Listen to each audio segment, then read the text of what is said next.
At the beginning of December, Tommy, as usual, was going to leave a letter under the tree for Santa Claus.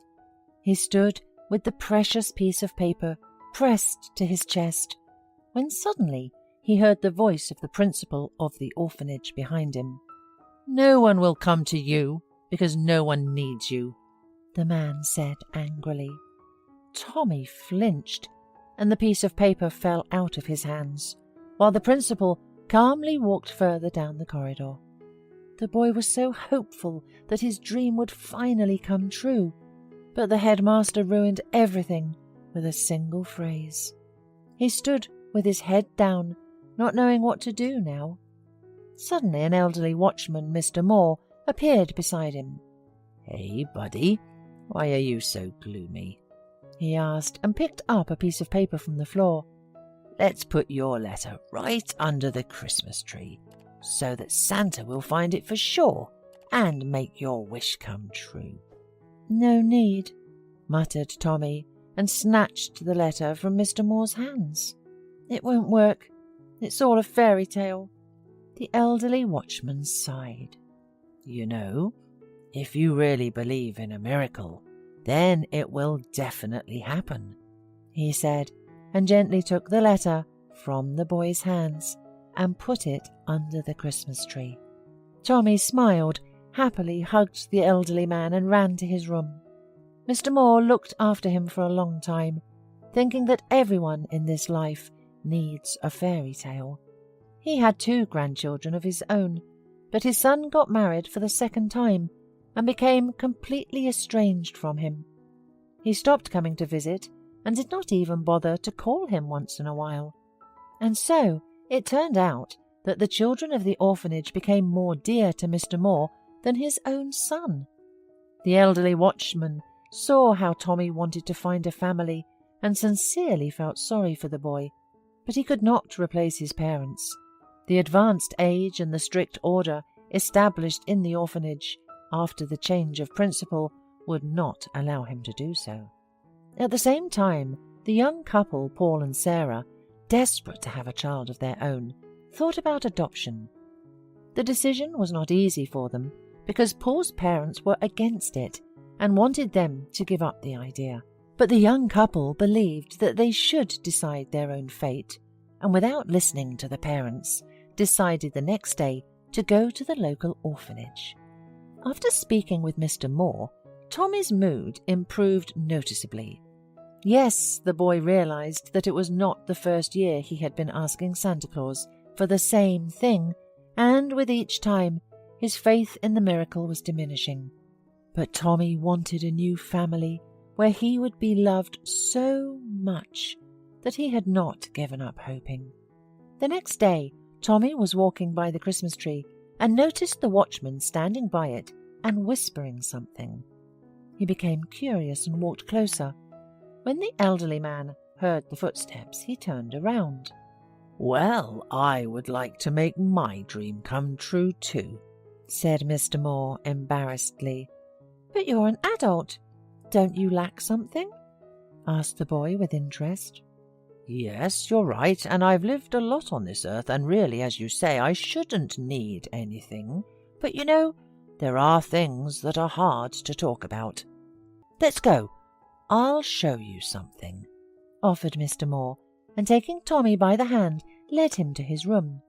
After laying out the pictures of his grandchildren on the table, Mr. Moore told Tommy what he had been missing for the past few years. "I had a quarrel with my only son, and haven't seen my grandchildren in 2 years. I made a wish for the last time to see my grandchildren." The elderly man took out a handkerchief and wiped his tear-wet eyes. Tommy, taking his hand, said, "You should write a letter to Santa too. We'll put it under the Christmas tree together, and maybe you'll really see your grandchildren." Mr. Moore looked at the boy and saw so much warmth and childlike naivety in his eyes that he could not take away his faith in miracles. He promised, in a cheerful voice, that he would sit down to write the letter right away. Tommy ran joyfully to his room, and the watchman really sat down to write the letter. Of course he did not believe in miracles, But the hope remained that his son would come to his senses, and at least at Christmas time, he, with his whole family, would visit his aged father. Paul and Sarah, as serious as never before, arrived at the orphanage and immediately went to the principal's office. With good connections in the town administration, they had no doubt that there would be no problems with the paperwork. The only thing left to do was to choose, and they decided to take this matter as seriously as possible. When the couple walked by the hall, they noticed a boy hanging pictures on the decorated Christmas tree. It seemed so touching that Paul and Sarah came closer and asked who had painted all these beautiful pictures. Tommy turned around, and his gaze made them feel so warm at heart, as if they were looking at their own son. "Paul, let's come quickly to the principal," whispered a stunned Sarah. "I think I know what we should do." Already in the principal's office, the first thing they did was ask about the boy they had met near the Christmas tree. "We liked him so much. He's a little angel. Would you kindly tell us more about his parents, how he got here?" The principal could have praised Tommy, but instead of this, he tried to discourage the couple and immediately said that the boy was born of a drinking woman. "The first impression is deceptive, believe me. I have seen her drunk more than once, and so I do not advise rushing. Who knows what kind of heredity he has? Look at the other children too." "No, we don't need the others." "All right, we'll think about it, but we're not likely to change our minds."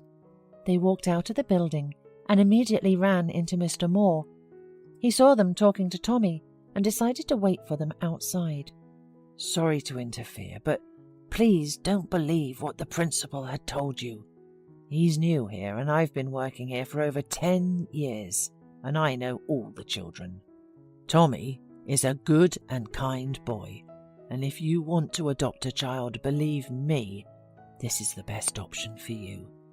"It's strange, but we were told that he had a bad heredity," said Sarah thoughtfully, and she and her husband looked at each other, perplexed. And then Mr. Moore, seeing that the principal was looking at them from the window, took the couple aside and told them everything he knew about Tommy, and most importantly, about the fact that every year the boy wrote a letter to Santa Claus asking for a real family. The elderly watchman was not afraid that he would be punished for this conversation, because he was already retired and would not find himself without a livelihood anyway. He wanted Tommy's dream to come true so much that the elderly man even cried while telling Sarah and Paul about him. "You know, I haven't seen my grandchildren for 2 years myself, and looking at Tommy, I wrote a letter today too, and I believe that my dream will come true after all, and you can perform a real miracle for this boy. Please, don't refuse him." "No, we weren't going to say no, but thank you very much for the truthful information," said Paul. Tommy was also observing what was going on through the window, as well as the principal. He was wondering what these people who praised his drawings were talking about with the watchman. But suddenly the principal's voice came from behind him again. "Who are you looking for out there? Stop dreaming. You're staying here anyway. It's your destiny," he said rudely to the boy. Tommy cried and was about to go to his room, but Mr. Moore entered the hall at that moment. Tommy couldn't resist and whispered everything in his ear. The elderly watchman stroked him on the head and told him to go to his room. Then he looked menacingly at the head of the orphanage and told him off like the most desperate bully, with absolutely no hesitation in his language. "I suppose you shouldn't work here," replied the principal, blushing with anger. "I'll sign your dismissal order today." "Well, my dream has come true. Now I have to wait for a miracle," grinned the watchman, and turning around he went to his room to pack his things. A few minutes later Tommy came to him. "You are kicked out because of me. Let me talk to the principal. Maybe he will keep you and will not fire you." But the elderly man shook his head. "Well, dear, I've been waiting for this for a long time. but I just didn't dare myself. You know, it's not easy for me to see you every day. You remind me of my grandchildren, whom I deprived myself, and now I am left alone," he said, and stroked Tommy's hair. "And you should wait, hope, and your dream will surely come true," said Mr. Moore at parting, and taking his bag with his belongings, left his room. Thus Tommy was left all alone, because only the old watchman always understood him and supported him. Time flew by unnoticed, and the most exciting day of the year, when all the children are waiting for a miracle, came. Tommy also believed that this time Santa would be able to fulfill his wish, but seeing the principal grinning, he got upset and stopped waiting for anything. He went off to his room to avoid talking to anyone, but suddenly he heard familiar voices in the corridor. Then the door to the room opened, and Tommy saw the man and woman who had praised his drawings a few weeks ago. Paul smiled and held out a piece of paper to Tommy. "This is your letter, isn't it? Santa Claus gave us your wish. So, get ready. We'll be your parents, and you'll live with us." Tommy couldn't believe at first that his dream had come true. He even thought he was dreaming, but when he pinched his wrist, he realized that everything was really happening. That's when the principal showed up. He was kind, apologized for taking so long to check all the papers, and said that he had already received a call from the administration and Sarah and Paul could take the child. "Go away, please. You almost ruined our celebration," exclaimed Sarah angrily, and turned to the boy. "Tommy, there's another surprise waiting for you outside." "Wow!" The boy even jumped for joy. "2 presents at once is a real miracle. Yes, now I believe that Santa Claus exists. Thank you, Mom and Dad." Outside, Tommy saw Mr. Moore, but he was not alone. His son and grandchildren were standing next to him. "Look, Tommy," the elderly man whispered in the boy's ear. "I told you your dream would come true.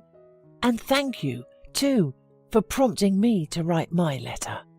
This time, Tommy spent Christmas and New Year with his family, as did Mr. Moore, who had finally made peace with his son and was celebrating the holiday with his loved ones. Hola, suscríbete a Historias Vitales para no perderte nuevas historias. Mi esposa había estado trabajando en su proyecto especial durante 4 meses ahora. No era su proyecto personal, pero ella era la persona principal y responsable de su éxito. El proyecto estaba diseñado para salvar a su empresa, Bixler Enterprises. Los últimos 4 meses habían sido difíciles porque se vio obligada a trabajar duro.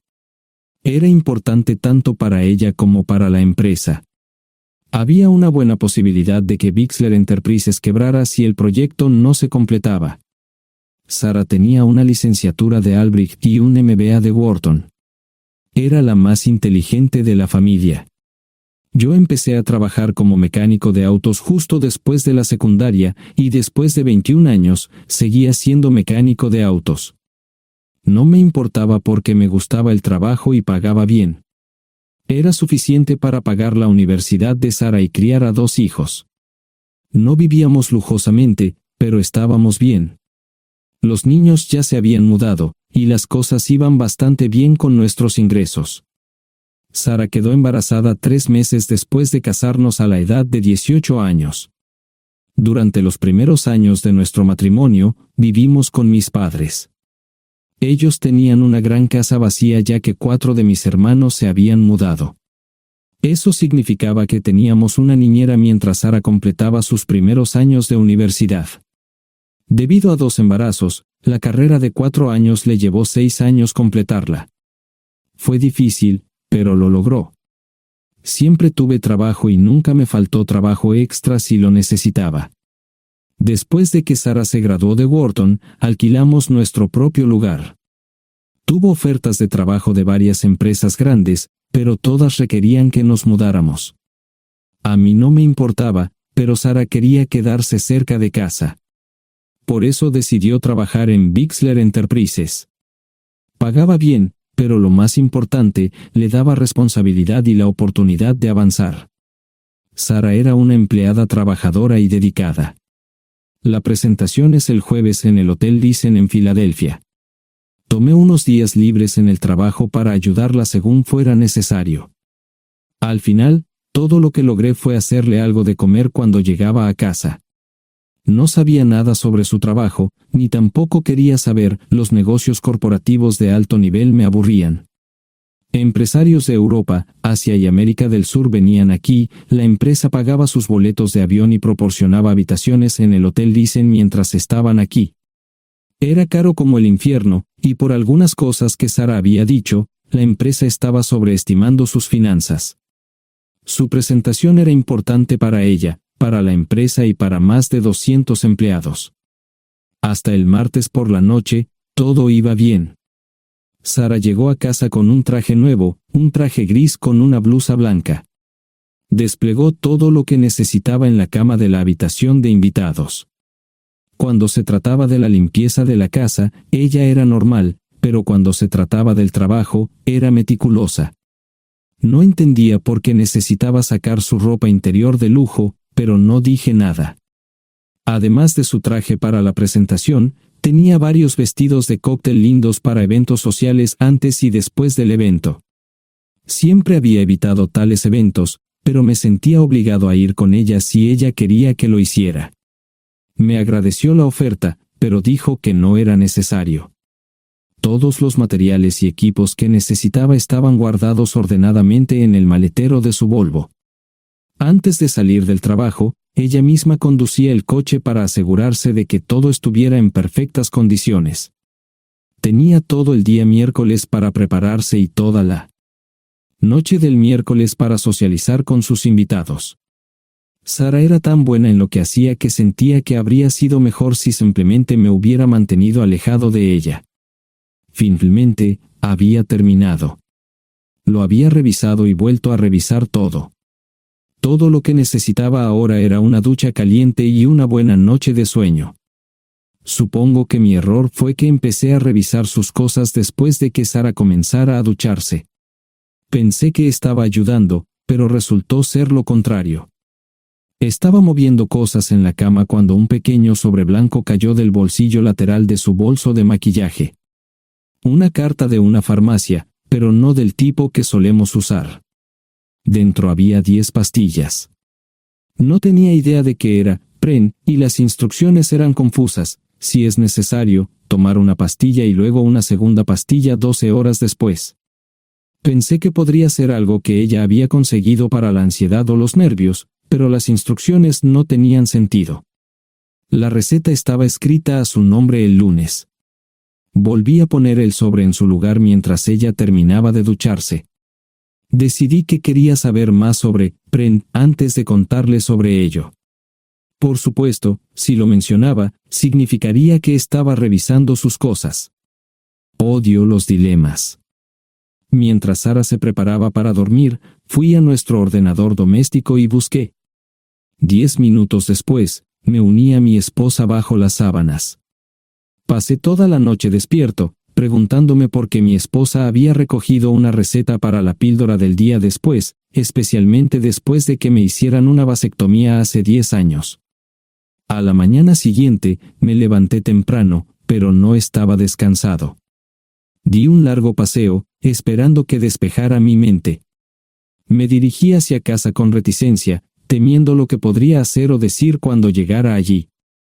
Mi hijo Joe se unió a la Marina después de la escuela secundaria y estaba en su primer año en San Diego. Nuestra hija Gloria se casó con su amor de la infancia el año pasado y acababa de mudarse a Dallas. Eso dejaba solo a Sara y a mí. Echaba de menos a los niños, pero esperaba envejecer con mi esposa. Ella era la única mujer que me había interesado, y ahora todo estaba. Si Sara estaba teniendo una aventura, lo ocultaba bien. Por supuesto, nunca la vigilé. Nunca miré sus correos electrónicos o llamadas telefónicas. No tenía razones para hacerlo. No tenía forma de saber qué estaba haciendo en el trabajo o después del trabajo.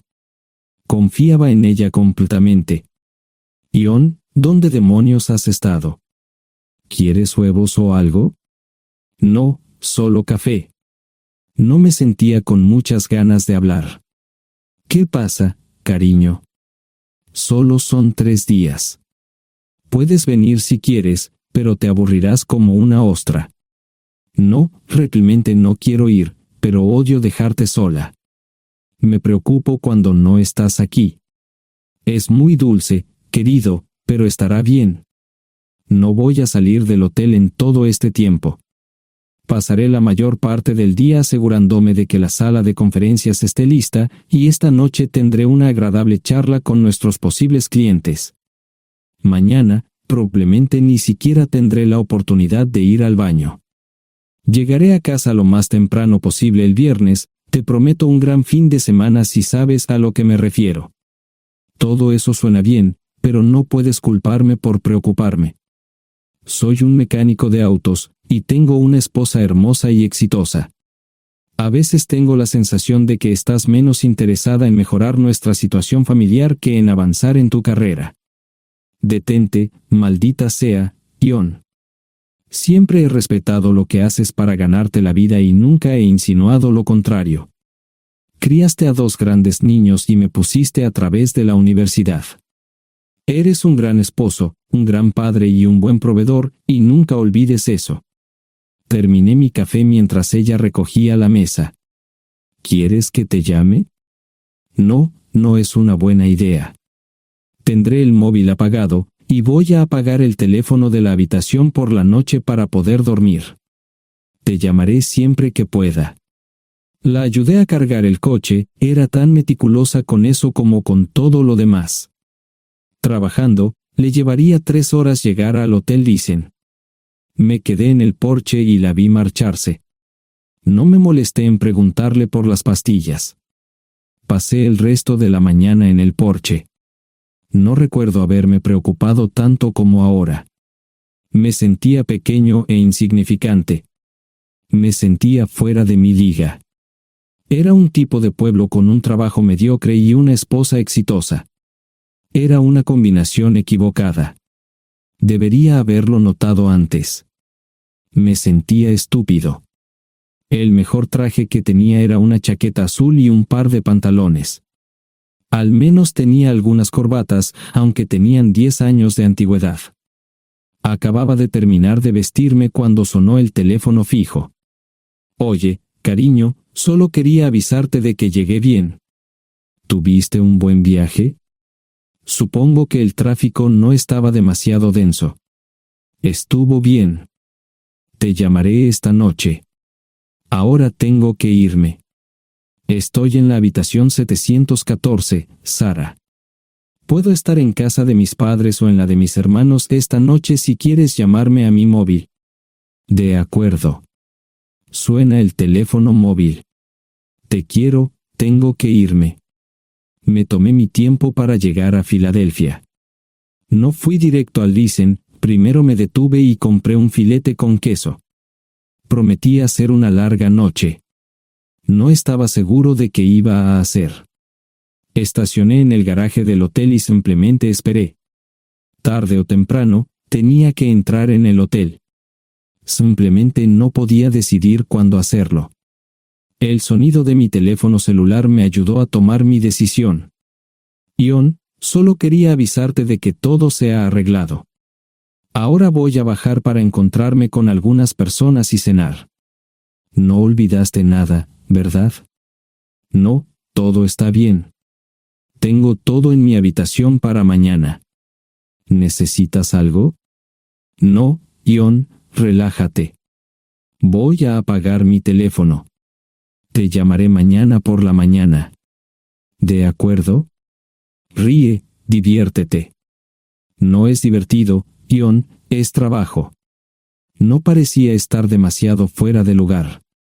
El vestíbulo, el restaurante y las salas de conferencias estaban llenos de gente, así que pude pasar desapercibido. Había un folleto pequeño y bonito que mostraba el diseño de todas las habitaciones del hotel. Me paseé por las diferentes habitaciones y me detuve en las paredes, mirando alrededor entre la multitud. No tenía ni idea de qué haría si Sara me veía. Lo averiguaría si y cuando eso sucediera. Encontré un tablero de eventos que enumeraba todas las habitaciones que estaban siendo utilizadas por los diversos grupos. Bixler Enterprises no tenía habitaciones disponibles para el miércoles por la noche. Esto me pareció interesante. Sara había dicho que no iba a salir del hotel, pero ahora no estaba tan seguro de eso. Había 3 comedores, familiar, informal y de alta cocina. A Sara no le gustaba mucho cenar con niños, así que fui primero al comedor informal. Solo me llevó 5 minutos asegurarme de que no estaba allí. Tuve mejor suerte en el salón gourmet, era una acogedora mesita encajada en la esquina, el tipo de mesa que la gente reserva para tener un encuentro privado. Sara llevaba un vestido de cóctel negro con un escote pronunciado y perlas, se veía elegante y su acompañante parecía apreciarlo. Conocía a algunas personas con las que trabajaba Sara, y él no era una de ellas. Me resultaba familiar, pero no había forma de que pudiera recordarlo. Había muchas sillas libres, así que no tuve problemas para cruzar la sala. Había velas y pequeños candelabros de cristal en las mesas. Apagué la mía y le dije al camarero que me molestaba por el glaucoma. Pedí el plato de pollo de siempre y me acomodé. El camarero me sirvió el café por tercera vez. Disculpe, el tipo en la mesa de enfrente me parece muy familiar. ¿Sabes quién es? Sí, ese es Malcolm Eugene Foote. Es miembro del Consejo Municipal, se espera que se postule para el Congreso en los próximos años. ¿Es esa su esposa con él? Es muy bonita. No, esta es la primera vez que la veo. Siempre usa esa mesa para señoras especiales, si me entiende. Simplemente le sonreí y pedí la cuenta. Nunca había visto a Sara tan sensual con un hombre antes. Parecía captar cada palabra que decía, como si fuera Dios o algo así. No estaban haciendo nada inapropiado, pero tampoco era platónico ni profesional. Cuando me fui, estaban terminando su segunda botella de vino. Ahora entendía por qué se había llevado su lencería elegante. Me acomodé en una esquina del vestíbulo para que no me vieran. 10 minutos después, salieron del restaurante. Ella le tomaba la mano mientras caminaban por el vestíbulo hacia el ascensor. Observé cuidadosamente los indicadores de piso. Que el ascensor se detuviera en el tercer piso era una buena señal, significaba que no lo había llevado a su habitación. Era una mala señal cuando el ascensor no llegaba al 7º piso, significaba que ella fue a su habitación. Por si acaso me equivocaba en algo, me senté en el vestíbulo y observé el ascensor durante 1 hora. La gente entraba y salía, pero Sara no estaba entre ellos. Saqué mi maleta vacía del coche y me dirigí al mostrador de recepción. Aunque podía demostrar que era su esposo, me costó trabajo conseguir una tarjeta llave. Se dieron después de llamar a la habitación, pero nadie respondió. Finalmente, estaba en camino a la habitación 714 con la tarjeta llave. Ni siquiera encendí las luces al principio, simplemente me senté en la oscuridad de la habitación durante más de 1 hora. No fue difícil asegurarme de que no regresara a la habitación.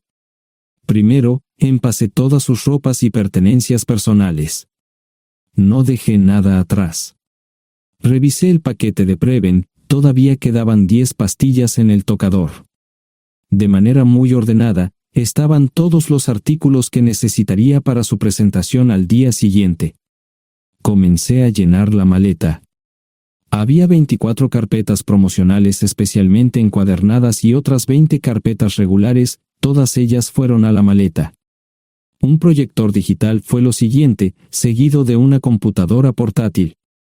Tomé su bolso y su celular, que había dejado en la habitación. Todo lo que tenía consigo era un bolso de mano y probablemente un tubo de lápiz labial.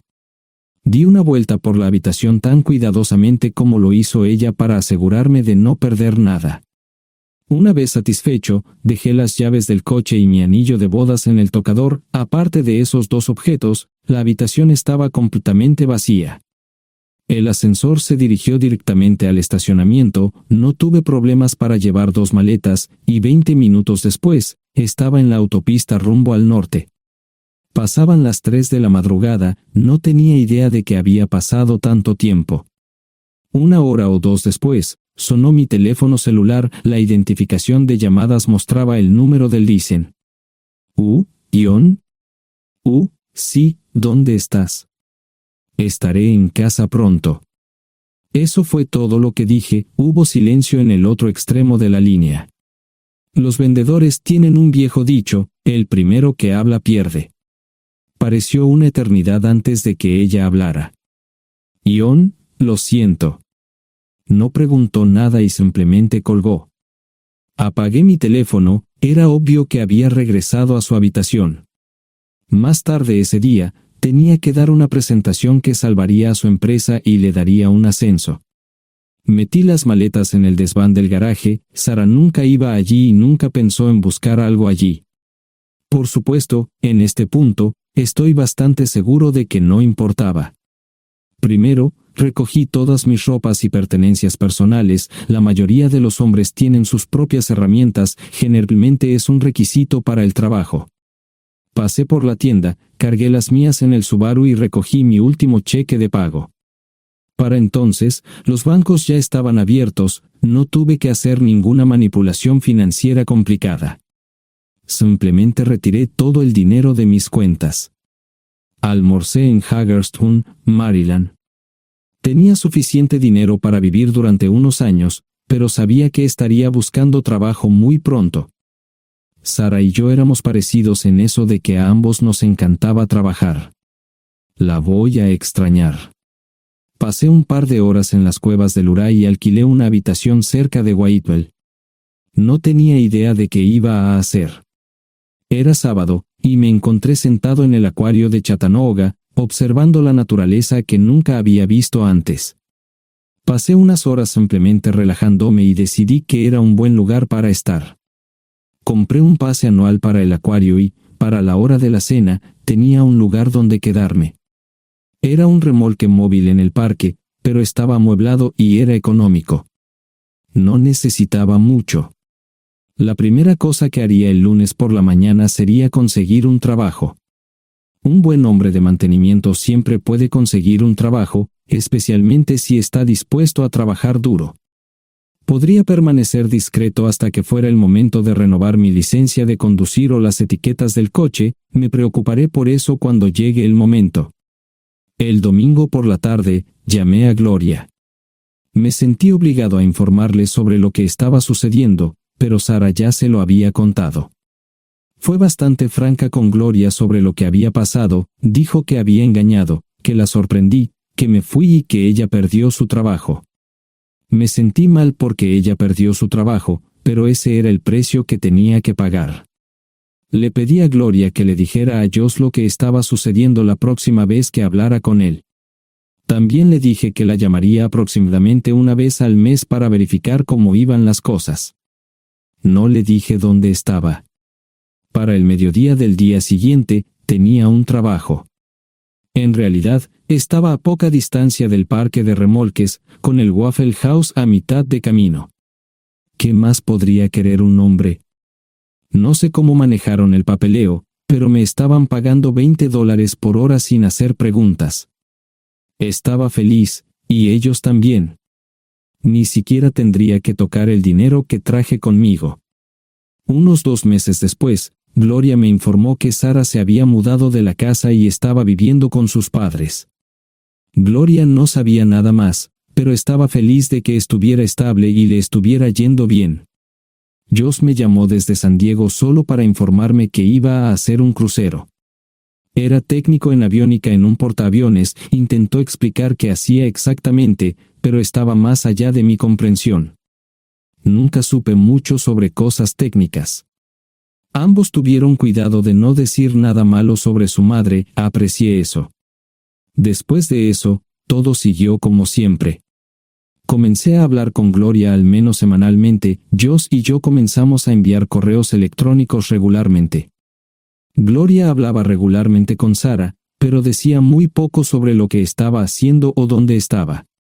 Nunca presenté la solicitud de divorcio, y parece que Sara tampoco lo hizo.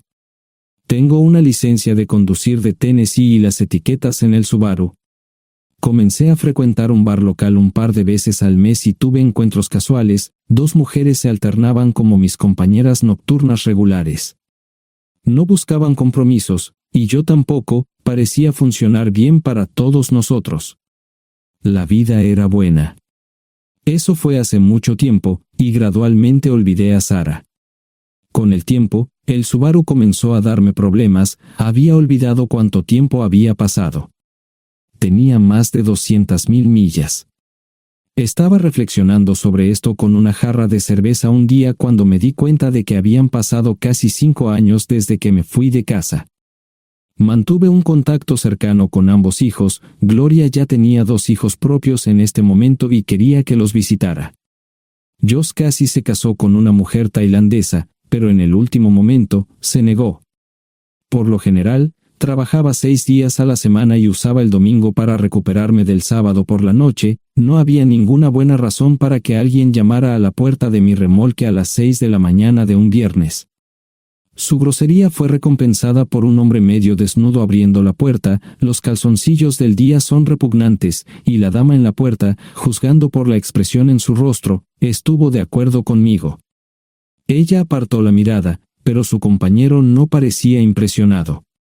Norm habría usado pantalones, pero en un momento como este, los invitados me molestaron. Estamos buscando a John Terrell. No los conozco. Me llamo David Simmons, y esta es mi esposa Mara. Tenemos un problema y esperamos que nos puedas ayudar. Lo siento mucho, no trabajo a altas horas de la noche. Si necesitan algo relacionado con su auto, tendrán que ir a la tienda. Esto provocó varias miradas en blanco y finalmente una respuesta. No tiene nada que ver con tu trabajo, es más un problema personal. ¿Podemos entrar? El interior del remolque lucía desordenado, rara vez tenía invitados, así que rara vez lo limpiaba. Incluso mis novias insistían en que fuéramos a su lugar. Hagan como en su casa, déjenme ponerme los pantalones enseguida. Al entrar en el dormitorio, dejé la puerta abierta solo para mostrarles lo hospitalario que soy. También me puse una camisa. ¿Les gustaría tomar café? Solo tomará unos 10 minutos. Aparté algunas cosas del sofá para que pudieran sentarse. No hubo respuesta a la pregunta del café. Tenemos una hija adoptiva de 4 años y otra de 2 que necesita un trasplante de médula ósea, y esperamos que nos puedas ayudar. Estamos dispuestos a pagarte si es necesario. ¿Con mi médula ósea? No, queremos usarla y estamos dispuestos a compensarte por cualquier inconveniente. Creo que quieren comprarla. Estaba actuando como un listillo, y de repente me di cuenta de ello. Estas personas eran serias, tenían un problema real y estaban buscando ayuda. Lo siento mucho, no quise interrumpir. Por favor, continúen. Nuestra mejor oportunidad de encontrar un donante es un familiar cercano. Eres nuestra mejor esperanza. Mira esto. No quiero ser un grosero, pero creo que se equivocaron de persona. ¿Cuándo nació su hija? Cumplirá 5 años en julio. Marcia Simmons habló por primera vez, y sonó sincera. Odio ser el portador de malas noticias, pero me hice una vasectomía hace 15 años. No hay forma de que pueda ser su padre. ¿Por qué tu nombre estaba en el certificado de nacimiento? No puedo responder eso, tal vez deberían preguntarle a su madre. Esa afirmación fue recibida con silencio. Sentí pena por estas personas, pero no sabía cómo ayudarles. ¿Cuál es el nombre de la madre? Sarah Lise Terrell. No encontraba las palabras. Tal vez no debería haber tomado esas malditas pastillas de ella, por supuesto, entonces esas personas no tendrían una hija en absoluto. Todo lo que pensaba que había superado el dolor, y aquí está de nuevo, viejos recuerdos de mi esposa teniendo relaciones sexuales con ese maldito político de Filadelfia. Estaba empezando a olvidarlo todo, y ahora estaba de vuelta. Maldita sea. Ahora entiendo y pido disculpas por mi grosería e insensibilidad. Haré todo lo que esté en mi poder para ayudarles. En primer lugar, porque no puede Sara hacerse un trasplante de médula ósea. Médicamente, no puede. ¿Por qué no? Es madre, tiene que ser una donante adecuada. Ella es una donante adecuada, pero está demasiado enferma. Los médicos se negaron siquiera a considerar utilizarla. ¿Enferma de qué? Está muriendo de insuficiencia hepática. Le quedan menos de 6 meses de vida. Esto no tiene sentido. Siempre ha estado perfectamente sana. Además, no creo que un hígado enfermo le impida donar médula ósea. El hospital no aceptará su firma en el formulario de consentimiento. ¿Estás diciendo que hay algo mal en su cabeza? Ambos me miraron en silencio, sabían la respuesta, pero no querían decirlo. En ese momento, no quería que se sintieran aún más incómodos. Hace 10 minutos, no me importaban, pero ahora sentía que tenía que protegerlos y ayudarlos. ¿Cómo sucedió esto? ¿Podría alguno de mis hijos ayudar? Quizás, pero pensamos que eras nuestra mejor esperanza. ¿Por qué no van tras su padre, su verdadero padre? Pensamos que eras tú. No tenemos ni idea de quién más podría ser. Sara no nos dijo nada sobre otro posible padre.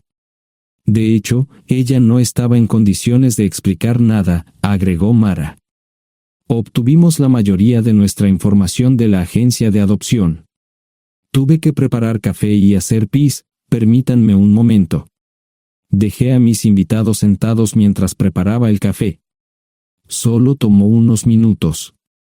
Mientras se preparaba, fui al baño, algo que necesitaba hacer urgentemente. Traté de ser discreto, ya había avergonzado lo suficiente a Mara. ¿Dónde viven? En Westchester, Pensilvania. Les haré una oferta. Si les digo quién es el verdadero padre de su hija, deben prometerme que lo perseguirán sin descanso hasta obtener lo que desean. ¿De qué estás hablando? El padre de su hija es un político prominente en Pensilvania. Por supuesto, negará todo y probablemente les proporcionará documentos legales para detener sus esfuerzos.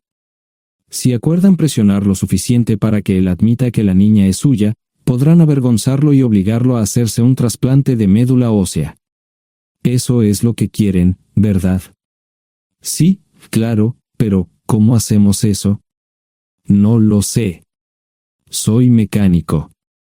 Trabajo con metal para ganarme la vida. Creo que la mejor manera sería utilizar la televisión, la radio y los periódicos. Los políticos harán cualquier cosa para evitar una mala publicidad. ¿Tienen amigos que puedan ayudar? Bueno, ahora ambos estaban sonriendo. Debo haber dicho algo que les dio esperanza. Creo que podemos hacer esto. ¿Quién demonios es él? Malcolm Eugene Foote. Se postula para el Senado de los Estados Unidos. Apuesto a que hará cualquier cosa para evitar una mala publicidad. El café estaba listo, pero David y Marshen no podían esperar para llegar a casa. Antes de irse, les dije cómo ponerse en contacto con Gloria y Josh en caso de que los necesitaran. Estaba seguro de que ayudarían. También les pedí que me dijeran dónde estaba Sara. Probablemente estaría en Pensacola antes de que ellos regresaran a Westchester. Me corté el pelo y compré una camisa nueva. Sara era una tramposa que arruinó mi vida, pero aún así quería lucir bien cuando la viera. Era otro remolque, pero esta vez era un bonito doble nuevo. Allí estaba su Volvo con una llanta desinflada y un parabrisas roto. La mujer que abrió la puerta no era Sara, parecía que la habían empapado fuerte y la habían dejado empapada. Tenía al menos 45, tal vez 50, y debió haber tenido una vida difícil. La falta de maquillaje no ayudaba, y simplemente se veía horrible. No tuve la oportunidad de abrir la boca. Caray, si no es John Terrell. Nunca esperé verte aquí. Tuve que usar la vieja línea, me estás poniendo en desventaja. Serry Hart. Pasa, entra. ¿Quieres una cerveza? No, pero gracias. Estoy aquí para ver a Sara. Serry cruzó la habitación y se detuvo en el buffet del comedor. Aquí está, John. Mírala todo lo que quieras. Su mano señalaba una urna de latón que estaba en el centro del buffet vacío. Supongo que llegué demasiado tarde. No me moví, solo me quedé mirando el contenedor frente a mí. ¿Puedo tomar una cerveza ahora? Sara se mudó a Pensacola después de dar a su bebé en adopción. Compró el remolque con el dinero que recibió de Bixler Enterprises después de que la despidieron. Tenía una participación en las ganancias, 401k, y vacaciones y días de enfermedad. Eventualmente, consiguió un trabajo en una fábrica local de prendas de vestir donde trabajaba en el departamento de envíos. Allí fue donde conoció a Serry. Serry alquilaba una habitación de Sara. Cada centavo que Sara ganaba iba para el alcohol. Empezó con vino y gradualmente pasó a bebidas más fuertes, las más baratas. Eventualmente, perdió su trabajo debido a su alcoholismo y se vio obligada a usar sus ahorros. Nunca salió con nadie ni salió a ningún lado. Serry se quedó con ella, pagó sus servicios públicos y compró alimentos que Sara no comía. Le llevó más de 3 años quitarse la vida. Increíblemente, ella tenía un testamento y me dejó un doble remolque y un Volvo. Serry explicó que Sara estaba tan angustiada por lo que había hecho que simplemente se rindió. No intentó evitar el embarazo ni siquiera terminarlo. La adopción se había arreglado meses antes de que naciera el bebé. Nunca volvió a trabajar, excepto en los trabajos clandestinos que hacía mal. Serry dijo que Sara no parecía tener ambición ni propósito en la vida. Sara hablaba mucho de mí pero tenía miedo de intentar contactarme. Gloria le dio mi número, pero nunca me llamó. Era como si su aventura de una noche la hubiera lastimado más a ella que a mí. Estuve allí durante 2 semanas y luego vendí el remolque de Serry por $1 y obtuve $3,000 por el Volvo. 2 días después, estaba en Westchester visitando a mis nuevos amigos David y Marche. Malcolm Eugene Foote resistió al principio, pero David y Marche lo presionaron hasta que cedió. Insistió en pruebas de ADN, que demostraron que era el padre. Para salvar la cara, más o menos lo obligaron a someterse a un trasplante de médula ósea, que fue exitoso. La carrera política y la vida familiar de Malcolm no dejaron una impresión favorable. Su caída en las encuestas fue tan rápida que el partido lo reemplazó por otro candidato unos meses antes de las elecciones. Su esposa solicitó el divorcio y fue muy pública al respecto. Sara y yo estamos viajando ahora a Dallas para ver a Gloria y a mis nietos. No sé cuánto tiempo mantendré a Sara conmigo, probablemente hasta que tenga a alguien.